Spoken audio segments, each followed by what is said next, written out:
বন্ধুরা, ভিডিও শুরু করার আগে একটা নতুন বিষয় আপনাদেরকে একটু দেখিয়ে দিই। আপনাদের প্রিয় ইউটিউব চ্যানেল অ্যাস্ট্রোলজার কৃষ্ণেন্দু দত্ততে আমি নতুন একটি সুবিধা সম্পূর্ণ বিনামূল্যে আমার দর্শক বন্ধু এবং সাবস্ক্রাইবারদের জন্য শুরু করেছি। এখন এই সুবিধা আপনারা কিভাবে গ্রহণ করবেন তা একটু দেখিয়ে দিই। বন্ধুরা, এইভাবে সবার প্রথমে ইউটিউবের সার্চ বক্সে গিয়ে ইংরেজিতে টাইপ করবেন অ্যাস্ট্রোলজার কৃষ্ণেন্দু দত্ত। যেহেতু আমার এখানে আগে থেকেই টাইপ করা ছিল, তো সেক্ষেত্রে আমি এখানে প্রেস করলাম অ্যাস্ট্রোলজার কৃষ্ণেন্দু দত্তর উপরে। আমার চ্যানেলটি ওপেন হলো। চ্যানেলের বাদিকে অপশন পাবেন চ্যানেলটিকে সাবস্ক্রাইব করার। এই ইউটিউব চ্যানেলটিকে যদি একবার আপনি এইভাবে সাবস্ক্রাইব করে নেন, সেক্ষেত্রে প্রতিদিন ভারতীয় সময় ঠিক সকাল 9টার সময় আপনার কাছে সম্পূর্ণ বিনামূল্যে সেদিনের ঘরোয়া জ্যোতিষ টিপস বা দৈনিক ভালো থাকার টোটকা অটোমেটিক্যালি একেবারে দিনের শুরুতেই আপনার মোবাইল ফোনে ইউটিউবের অ্যাপ ওপেন করলেই পৌঁছে যাবে। আপনি যদি আপনার মোবাইল ফোনে ইউটিউবের অ্যাপ সকাল 9টার বদলে দুপুর 12টার সময় ওপেন করেন, তবুও সেই দিনের টোটকা বা টিপস কিন্তু আপনি ঠিকই পেয়ে যাবেন। এছাড়া আরও একটি অপশান আপনাদেরকে দেখিয়ে দিচ্ছি। চ্যানেলের ডান দিকে দেখুন ইংরেজিতে লেখা রয়েছে ভিউ চ্যানেল। এখানে একবার ক্লিক করবেন, আপনার সামনে ইউটিউব চ্যানেলটি ওপেন হবে। একেবারে বাঁদিকে দেখুন ইংরেজিতে লেখা রয়েছে হোম, তার পাশে ভিডিওস এবং তার পাশে আপনার ডান দিকে ইংরেজিতে লেখা রয়েছে পোস্ট। এটি আসলে চ্যানেলের কমিউনিটি পোস্ট সেকশন। এখানে একবার ক্লিক করবেন। দেখুন, একবার ক্লিক করলে সেদিনের জ্যোতিষ টিপস বা দৈনিক ভালো থাকার টোটকা আপনার সামনে কেমন ওয়াল পোস্ট আকারে চলে আসছে। বন্ধুরা, এগুলো কিন্তু শুধুমাত্র টিপস বা টোটকা নয়, বরং দিনের শুরুতেই আমার তরফ থেকে আপনাদের জন্য সারাদিন ভালো থাকার একটা পথ নির্দেশ। আমার প্রায় দীর্ঘ 15 বছরের গবেষণালব্ধ চিন্তন আমি এইভাবে আপনাদের সঙ্গে সম্পূর্ণ বিনামূল্যে প্রতিদিন কিন্তু এখানে শেয়ার করেই চলেছি। তো এইভাবে এই সুবিধা আপনারা সম্পূর্ণ বিনামূল্যে লাভ করার চেষ্টা করুন। এছাড়াও এই কমিউনিটি পোস্ট সেকশনের মাধ্যমে আগামী দিনগুলোতে আরও নতুন বহু সুবিধা আপনারা লাভ করবেন। কবে কোন দিনে কোন সময়ে কোন গুরুত্বপূর্ণ ভিডিও চ্যানেল রিলিজ করা হবে, কবে চ্যানেলে আমি নিজে লাইভে আসব, সেই সংক্রান্ত অ্যানাউন্সমেন্টও কিন্তু আপনারা এখান থেকে পেয়ে যাবেন। তো বন্ধুরা, এটুকুই বলার ছিল। সবাই ভালো থাকুন, সুস্থ থাকুন, জগদীশ্বরের আশীর্বাদে পরিপূর্ণ থাকুন। ওম নমঃ শিবায়। নমস্কার বন্ধুরা, আমি অ্যাস্ট্রোলজার কৃষ্ণেন্দু দত্ত আপনাদের প্রত্যেককে স্বাগত জানাই আমার ইউটিউব চ্যানেল অ্যাস্ট্রোলজার কৃষ্ণেন্দু দত্ততে। বন্ধুরা, সামনেই আসছে 2025 সালের ধনতেরাস। যখন এই ভিডিওটা আপনারা দেখছেন তার একদিন বাদে হয়তো ধনতেরাস। ধনতেরাস এই বছর পড়েছে 18 অক্টোবর 2025, অর্থাৎ এই শনিবার। কৃষ্ণ ত্রয়োদশী তিথিতে এই ধনতেরাস উৎসব পালন করা হবে গোটা বিশ্ব জুড়ে। এখন ধনতেরাস আর শুধু ভারতের উৎসব নয়, গোটা বিশ্বের উৎসব। কৃষ্ণ ত্রয়োদশী তিথি শুরু হবে এই শনিবার, অর্থাৎ 18 অক্টোবর দুপুর 12:18 থেকে এবং চলবে আগামী রবিবার, অর্থাৎ 19 অক্টোবর দুপুর 1:51 পর্যন্ত। এটাই কিন্তু ধনতেরাসের তিথি। ধরো, আজ আমি আপনাদের সামনে ধনতেরাসের কিছু বিশেষ উপায় ও ক্রিয়ার কথা বলবো। যদি আপনারা সেগুলো সঠিকভাবে পালন করতে পারেন এই ধনতেরাসের দিনে, তাহলে সারা বছর আপনার জীবনে অর্থ, সমৃদ্ধি ও সৌভাগ্যের কোনো অভাব থাকবে না। ধনতেরাসের দিন সাধারণত সোনা, গয়না, নতুন বাসনপত্র বা যানবাহন কেনা অত্যন্ত শুভ বলে মনে করা হয়। লক্ষ্য করে দেখুন, আমি কিন্তু বললাম সাধারণত এবং মনে করা হয়। কেন এই বাক্যগুলো ব্যবহার করলাম তা ভিডিওটা কিছুটা চললেই বুঝতে পারবেন। এই শনিবার ধনতেরাসের দিন সোনার দোকানগুলোতে দেখবেন ভিড় উপচে পড়ছে, কিন্তু যত সংখ্যক মানুষকে আপনি এই ধনতেরাসের দিন সোনার দোকানগুলোর ভেতরে দেখবেন, তার থেকে বেশি সংখ্যক সাধারণ মানুষকে কিন্তু আপনি সেদিন রাস্তায় হাঁটতে দেখবেন। সবার পক্ষে কি আর ধনতেরাসের দিন সোনা কেনা সম্ভব? কারণ সোনা তো সাধারণ মানুষের ক্রয় ক্ষমতার বাইরে। সাধারণ মানুষের পক্ষে সোনা বা সোনার গয়না কেনা সম্ভব না। তাহলে কি লক্ষ্মী দেবী এই ধনতেরাসের দিন সাধারণ মানুষকে আশীর্বাদ থেকে বঞ্চিত করবেন?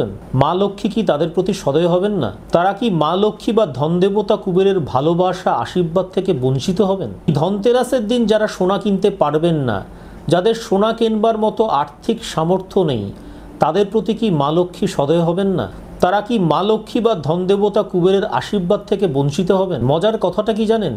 হিন্দু বৈদিক শাস্ত্রের কোথাও এমন কথা উল্লেখই নেই যে ধনতেরাসের দিন আপনাকে সোনা, গয়না, নতুন বাসনপত্র বা যানবাহন কিনতে হবে। তুমি যদি এগুলো না কেনো বা না কিনতে পারো, তাহলে তুমি মা লক্ষ্মী এবং ধন দেবতা কুবেরের ভালোবাসা এবং আশীর্বাদ থেকে বঞ্চিত হবে।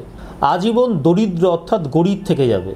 দুঃখ, কষ্ট, সমস্যা তোমার পিছু ছাড়বে না। এসবই আসলে মানুষের কিছু মন গড়া ধারণা, কষ্ট কল্পনা, বোগাস, মিনিংলেস, বেসলেস কিছু ধারণা, যা মূলত এসেছে উত্তর ভারত থেকে। এই মিথ্যে ধারণাগুলোকে বছরের পর বছর তোল্লাই দিয়ে আসছেন আমাদের দেশের ছোট বড় মাঝারি স্বর্ণ ব্যবসায়ীরা নিজেদের ধান্দা বা ব্যবসার প্রসারের জন্য। এর বেশি কিছু নয়।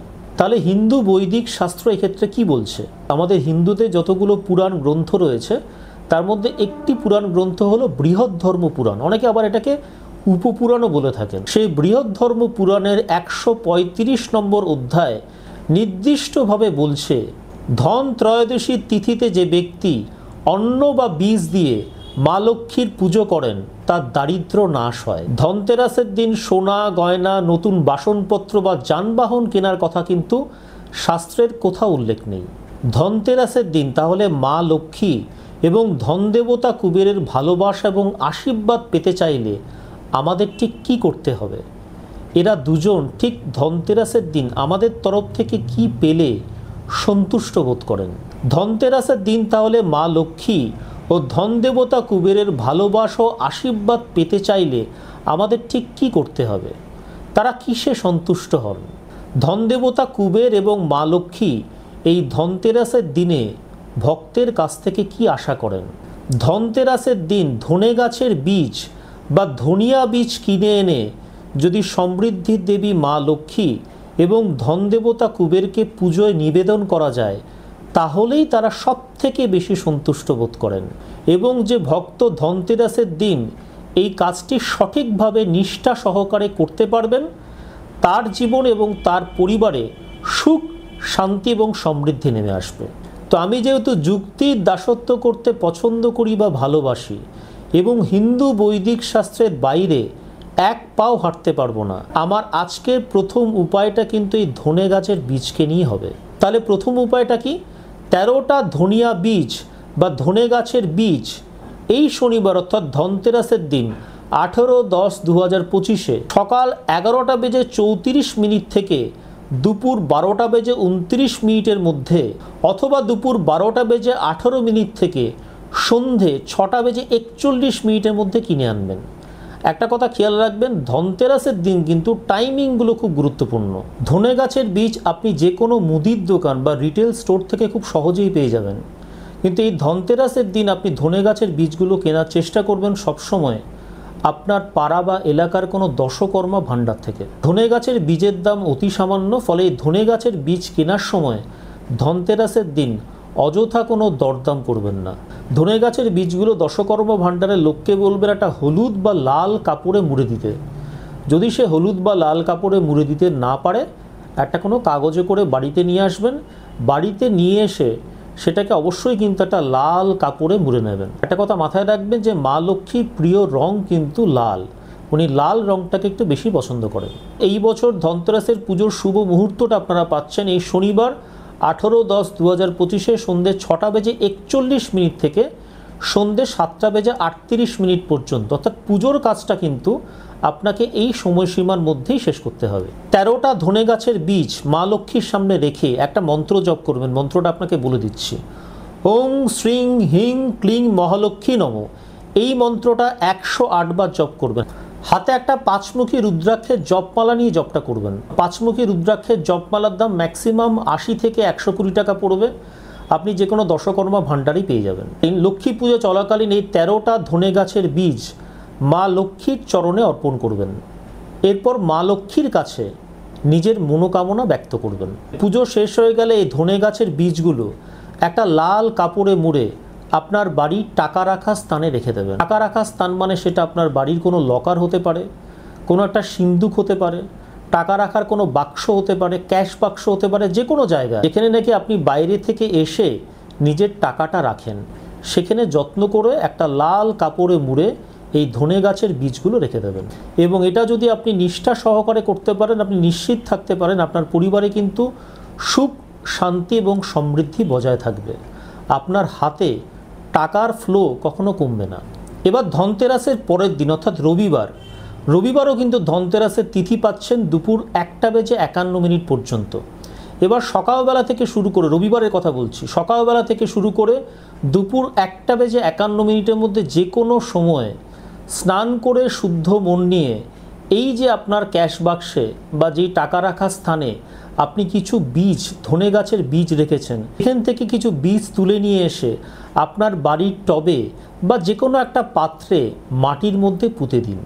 এই টবটা কিন্তু আপনার বাড়ির সবসময় ঈশান কোণে অথবা পূব দিকে রাখবেন। ফলে কি হবে, আপনার অর্থপ্রাপ্তির জায়গাটা, সমৃদ্ধির জায়গাটা, শান্তির জায়গাটা আরও বেশি স্ট্রেনদেন হবে। তো বন্ধুরা, এটাই ছিল এবারে ধনতেরাসের প্রথম উপায় বা ক্রিয়া।